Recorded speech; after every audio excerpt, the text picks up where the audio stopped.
Supernatural is defined as something beyond scientific understanding or the laws of nature. Ghosts, aliens, cryptids, all of them fall under this category. And because the supernatural is often more interesting than the natural, in my opinion, I think it's a great time to share some allegedly true and terrifying supernatural stories from viewers with you. Enjoy these tales, and be sure to send me your scary stories at darkstories.org. If you're a trucker and you're listening right now, I have a request for you. Send me your creepiest experience while on the job. Thanks kindly, and stay safe.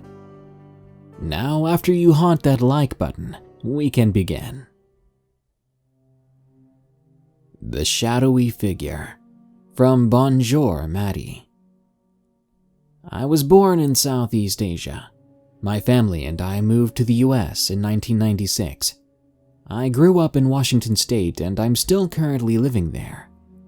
I'd like to mention that I've never had any ghost or creature sightings before, except for one, which happened about 2 years ago. Specifically, in spring of 2018. It was either in the month of March or April. The place was called Pilchuck Creek, which was about 40 minutes north of where I live. Me and my friend M have been to that particular place before. He went there in 2016, and he first brought me in 2017. It began on a nice, warm Sunday morning. M met up with my sister Belle and I at our house at around 9 a.m. so we could carpool in his car. We gathered our backpacks, filled with snacks, water bottles, and other essential things, then got in the car. Once we arrived at the city, we headed towards the mountain, which is where the creek lies. We parked on the side of the trail just before the bar gate. We began walking on the dirt and gravel trail, which took us less than 10 minutes to reach the creek. At last, we made it to our destination. We started to take pictures and settle down to eat our snacks, and just to simply enjoy the peacefulness of the water rushing by and the beauty of nature.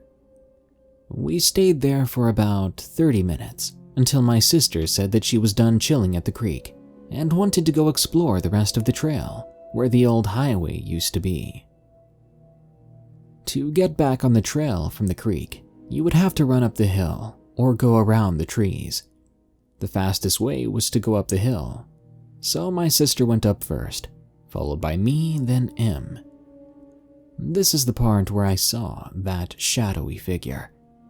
As I was gathering up my strength to run up the hill, I looked up, and there I saw it. It ran past my sister and along the tree line. It ran really fast, but not so fast in a way that I wasn't able to see what it looked like. I remember that it was tall, black, and very slender.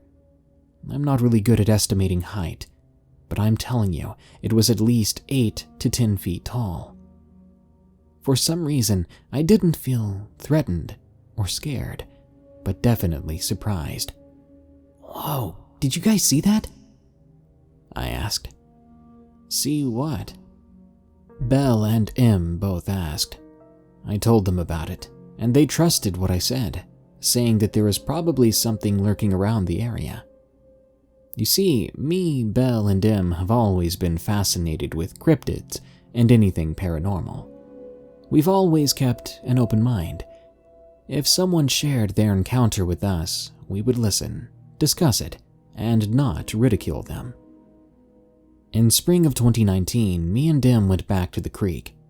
This time, we didn't see the shadowy figure.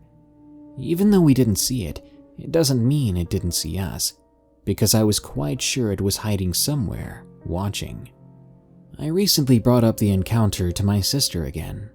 She listened, then said that if the shadowy figure did not want any of us to see it, it wouldn't have run at the same time that we were running up the hill. This shook me.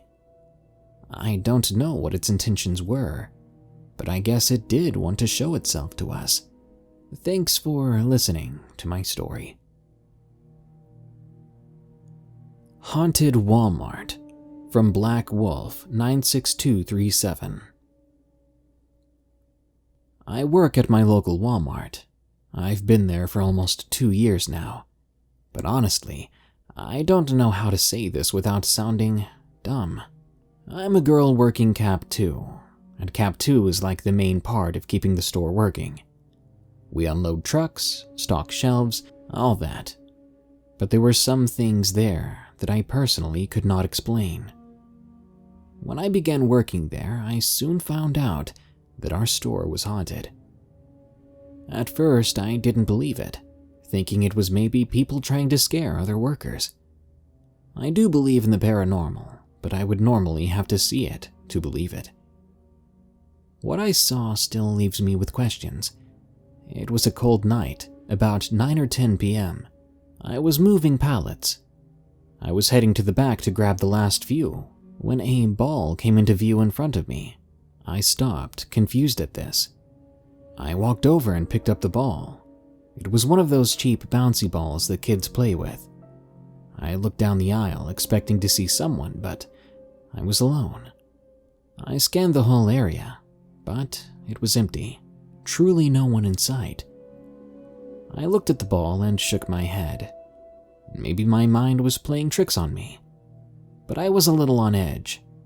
I told a friend of mine who worked with me, and she was surprised, telling me she had seen a figure in the back, one that seemed to disappear. I didn't know what to think of it really, hoping it had simply just fallen from its place. After a while, I forgot about it and continued working. Maybe 2 weeks later, I was working in the back on hanging up clothes. It was around 9 o'clock because it was very dark out. I normally worked by myself in the back and I enjoyed it. Very peaceful in my book. I was finishing the last box up when I heard something. I stopped and looked around. I didn't see anyone, but I heard something. I didn't know if it was a person entering or leaving the back. I rolled my eyes and continued working, but then I heard it again. A laugh. I stopped and looked up. Nobody. I was getting annoyed, to be honest, thinking another worker was messing with me. I looked everywhere and no one was there, just like last time. I finished up and cleaned, trying to convince myself that my mind was messing with me, but I could not shake the feeling of unease. I kept looking over my shoulder, but after a while, I got used to it. I still kept hearing things, and I would find items placed somewhere they shouldn't be. There was one day that was weird. I was working in the back while other workers unloaded the truck. I was doing break packs, which are boxes mixed with random things that you have to sort into its right departments. It was a really hot day, so I took a moment to go get a bottle of water. I got up from the vending machine in the back by the break room, heading back to where I was working, when I heard a loud noise. It was so sudden and loud I actually jumped.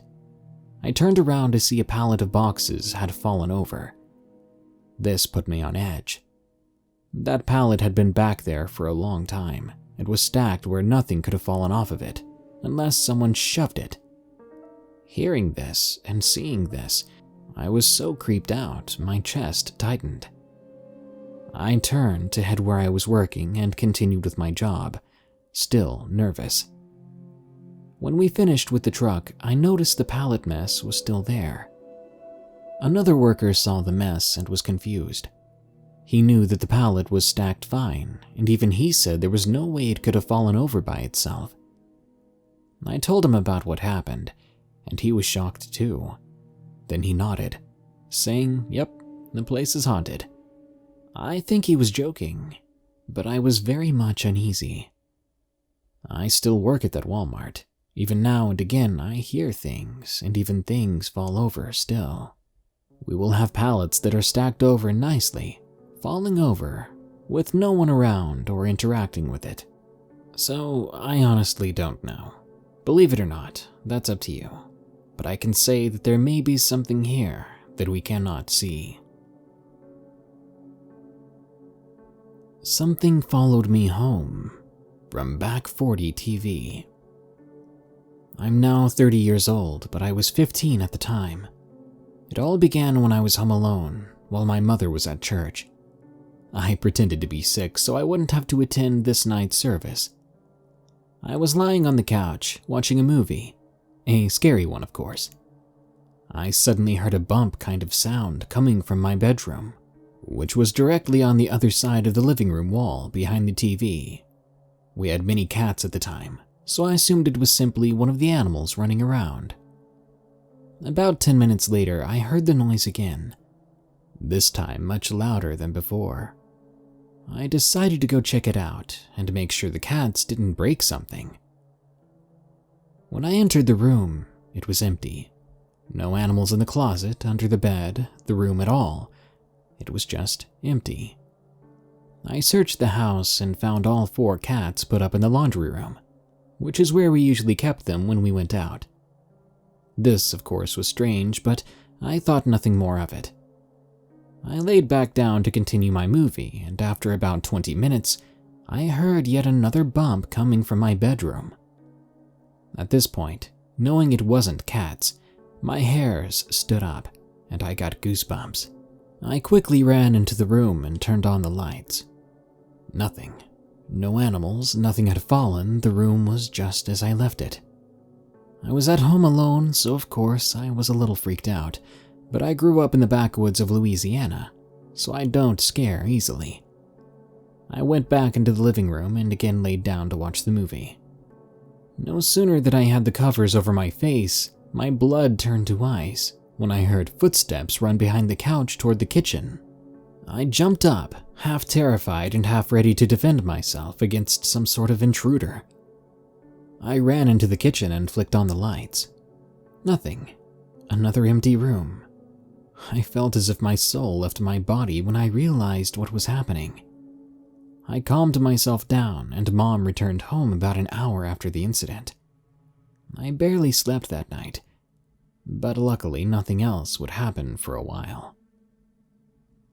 2 weeks later, I was riding my bicycle down the road. It was about 11 p.m., and I always rode at night. I don't know why, I just always loved being out at night. I was making my way back home when I heard what sounded like footsteps running behind me. I turned to look behind me, but I didn't see anyone. I felt like no sooner that I turned back to look straight ahead that I heard footsteps again running behind me, much louder. I sped up to go as fast as I could, but the sounds of the footsteps were keeping pace with me. This time I turned quickly to try and get a glimpse of it, and I wish I hadn't. I almost crashed my bike when I turned to see a dark figure trailing just behind me to my right side. The apparition was darker than black.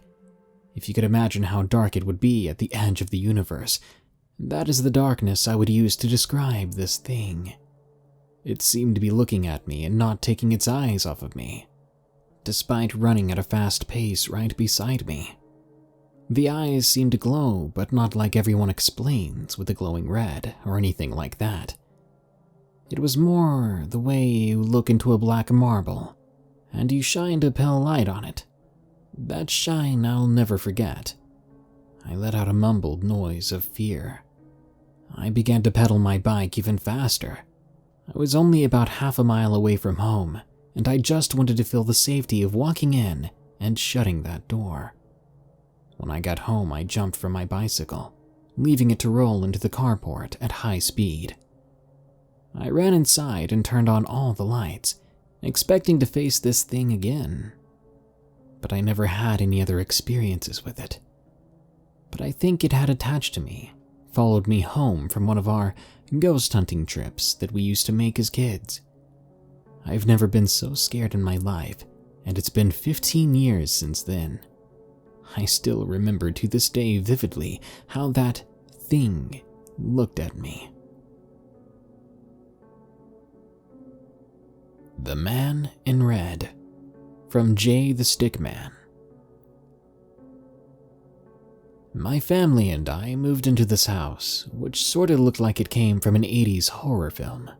As for me, I don't go outside very much, and I prefer to stay in my room all day.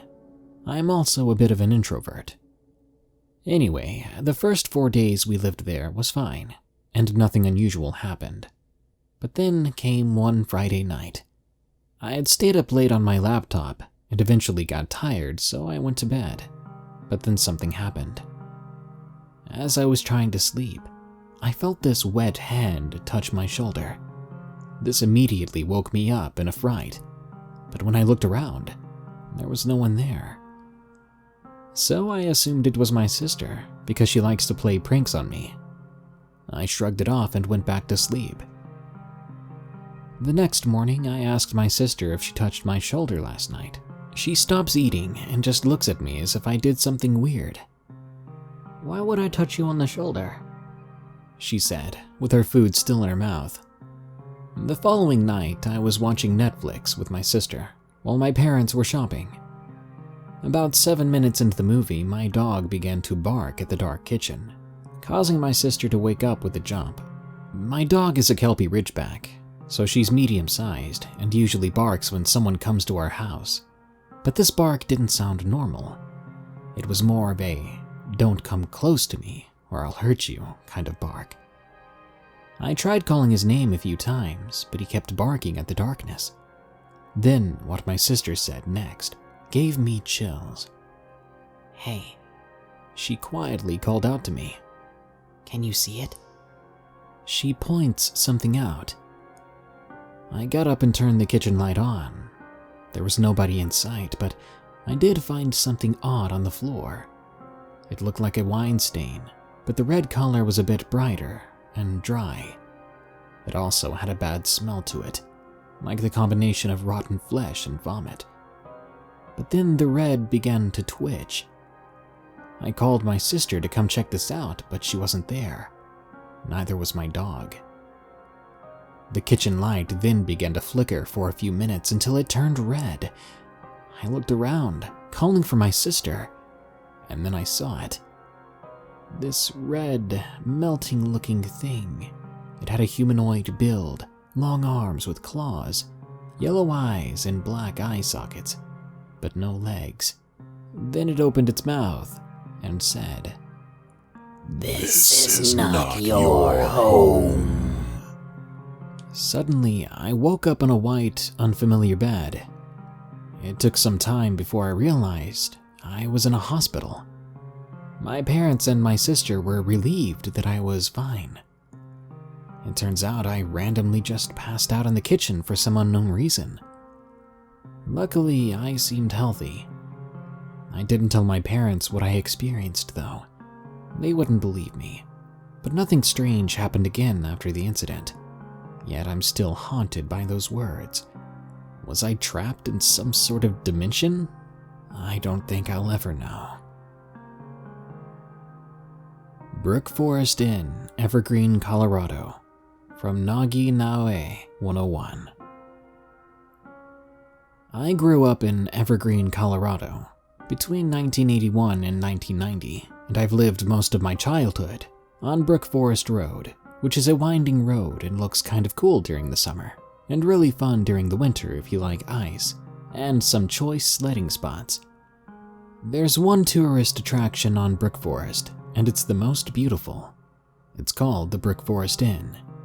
It was built in the 1890s by a man named Weiss, and it's one of the most beautiful buildings.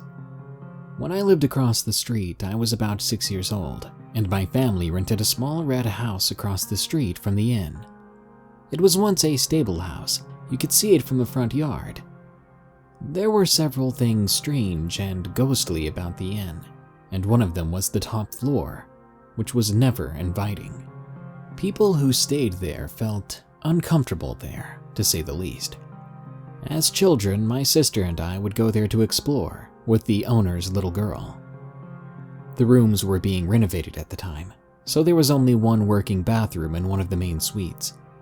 This will be important to the story, trust me. I was running around and getting bored.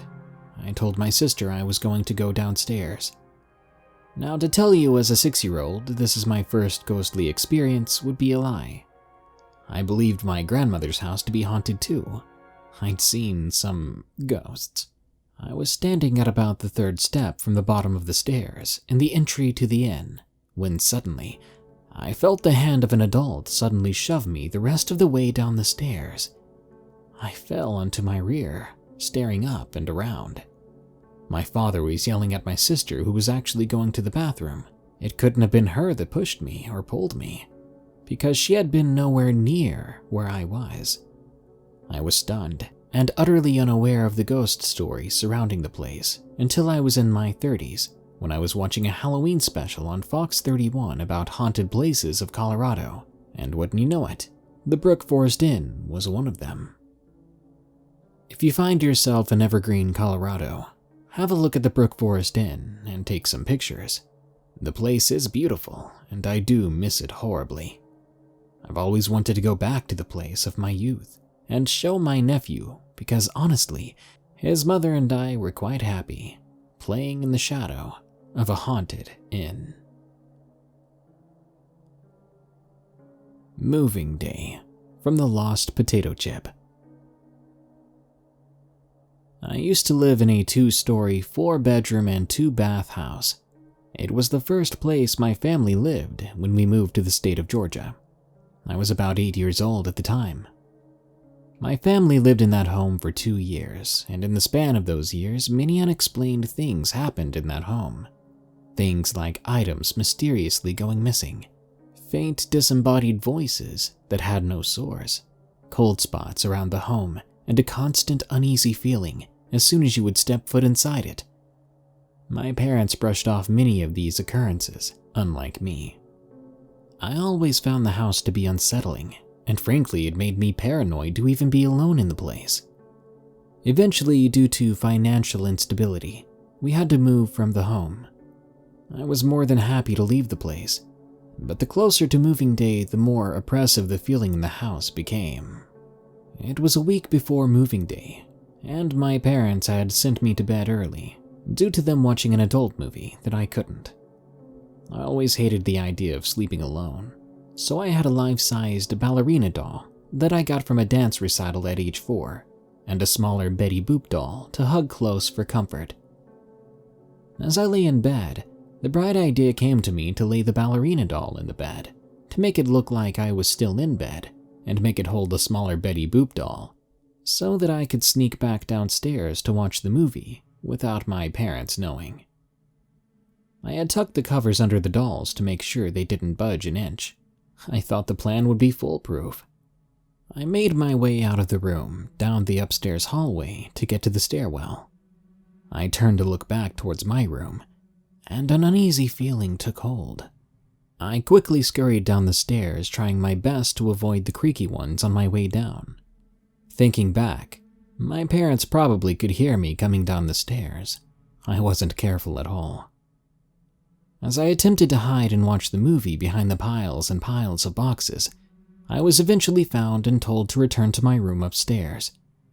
I remembered the uneasy feeling I had before and tried to protest, but it was a futile attempt. I was sent walking back upstairs. The feeling grew more and more as I made my way back to my room. As I saw my room from the hallway, it felt like the air in my lungs was knocked out of me when my eyes locked with the now jostled bed sheets.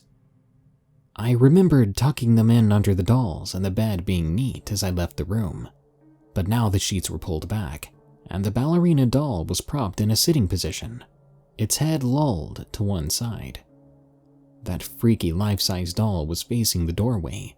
It seemed to look through me with its sewn eyes. It took a couple of seconds to realize I could not see the Betty Boop doll anywhere.